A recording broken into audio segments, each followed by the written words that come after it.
Halo Pak Sani. Halo Pak Rian. Loh, kok bacanya majalah Bobo itu?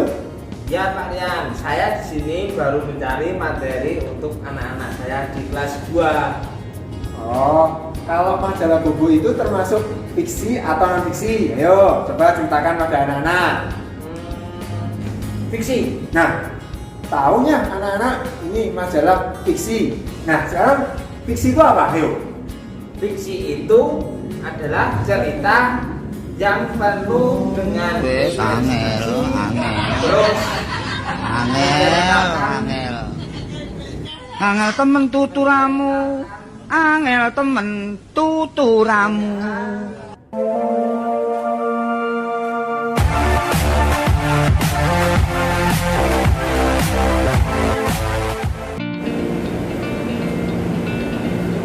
Assalamualaikum warahmatullahi wabarakatuh.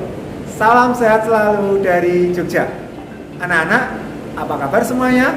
Semoga selalu sehat dan selalu mendapat limpahan dari Allah Subhanahu wa taala. Amin. Nah, kali ini Pak Rian akan belajar tentang bahasa Indonesia kelas 5 tema 8 atau tema 5H. Apa materinya? Materinya tentang cerita atau teks fiksi dan non fiksi. Nah, ada yang sudah tahu apa itu cerita fiksi maupun non fiksi? Cerita fiksi adalah cerita yang didasari oleh imajinasi penulisnya. Jadi tidak bersifat nyata. Nah, apa contohnya? Contoh yang paling mudah yaitu cerita pendek, cerita binatang atau fabel. Teks fiksi merupakan teks atau cerita yang didasari oleh imajinasi penulisnya, bersifat khayalan dan tidak nyata.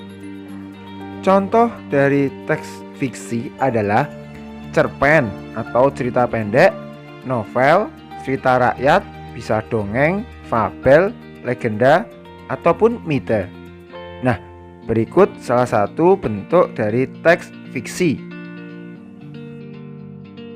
Nah, sedangkan untuk cerita non fiksi merupakan cerita yang berdasarkan oleh informasi atau kejadian yang nyata.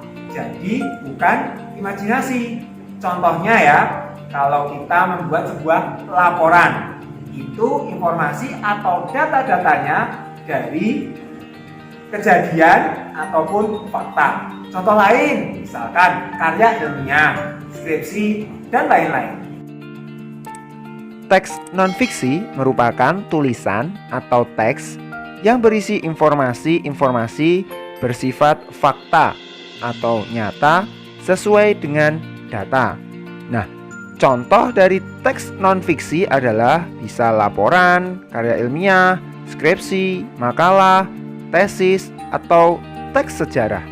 Nah, berikut merupakan salah satu bentuk dari contoh teks non-fiksi.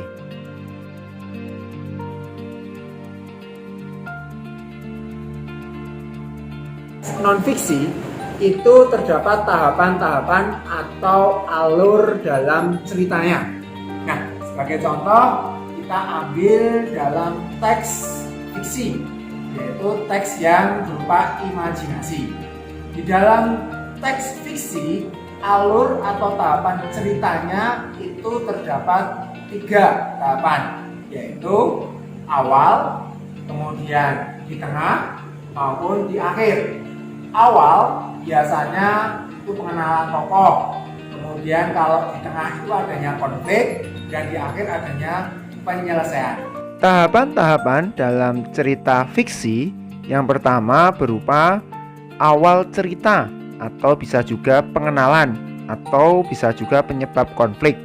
Yang kedua adalah puncak konflik, yang ketiga baru penyelesaian ataupun akibat konflik. Nah, alur cerita tersebut dalam teks fiksi dipengaruhi oleh unsur-unsur. Apa saja unsur-unsurnya? Ada tokoh, Ada latar, ada kemudian wataknya, kemudian ada amanatnya. Tuh. Cerita fiksi mempunyai beberapa unsur. Nah, unsur-unsur tersebut yang pertama adalah tema, yang kedua adalah tokoh atau pemain, yang ketiga watak atau sifatnya, yang keempat alur cerita, yang kelima amanat, dan yang keenam latar ataupun setting. Kemudian untuk teks non-fiksi, yaitu teks yang berdasarkan dari fakta atau informasi yang berupa nyata, tahapan-tahapannya berupa data-data. Ya, data-data tersebut diperoleh, kemudian diolah menjadi sebuah laporan ataupun karya ilmiah. Sedangkan untuk teks non-fiksi, tahapan-tahapannya sangatlah simpel. Yang pertama jelas berupa data, fakta. Yang kedua adalah adanya informasi pembuka. Yang ketiga adalah informasi pendukung. Dan yang terakhir adalah informasi penutup. Nah, sebenarnya untuk teks non-fiksi ini lebih simpel karena laporan ataupun data-datanya berasal dari informasi yang nyata. Itu ya anak-anak ya. Sekarang bagaimana cara memperoleh informasi dalam teks fiksi maupun non-fiksi? Ada 4 ya. Yang pertama, baca dengan seksama. Ya, yang kedua, cermati tiap paragraf tersebut. Yang ketiga, yaitu kalian harus mendapatkan informasi penting dalam paragraf tersebut. Yang keempat, terakhir, kalian menyimpulkan dengan bahasa kalian sendiri. Cara untuk mendapatkan informasi dari teks fiksi maupun non-fiksi yaitu yang pertama, baca dengan seksama. Yang kedua adalah cermati tiap paragraf. Yang ketiga, temukan informasi penting. Baru kalian bisa menyimpulkan. Nah, sudah paham kan? Kalaupun kalian sudah paham, berarti nanti kalian bisa berlatih dalam memperoleh informasi baik teks fiksi maupun non-fiksi. Nah, anak-anak, itulah tadi pelajaran Bahasa Indonesia kelas 5 tema 8 tentang teks fiksi maupun non-fiksi. Nah, apa saja yang kita pelajari tadi? Ayo, masih ingat gak? Yang pertama tentang pengertian apa itu teks fiksi maupun non-fiksi. Yang kedua, kalian harus tahu contoh-contohnya. Yang ketiga, tahapan-tahapan peristiwa atau ceritanya. Dan yang keempat, bagaimana kalian mencari informasi dalam teks fiksi maupun non-fiksi. Sudah jelas kan anak-anak? Nah, itu saja ya materi pada kesempatan kali ini. Tetap semangat belajar daringnya ya. Ingat pesan ibu. Apa saja? Ayo, pakai maskermu, selalu cuci tanganmu, hindari kerumunan, dan selalu jaga jarak. Sampai di sini dulu ya anak-anak. Assalamualaikum warahmatullahi wabarakatuh.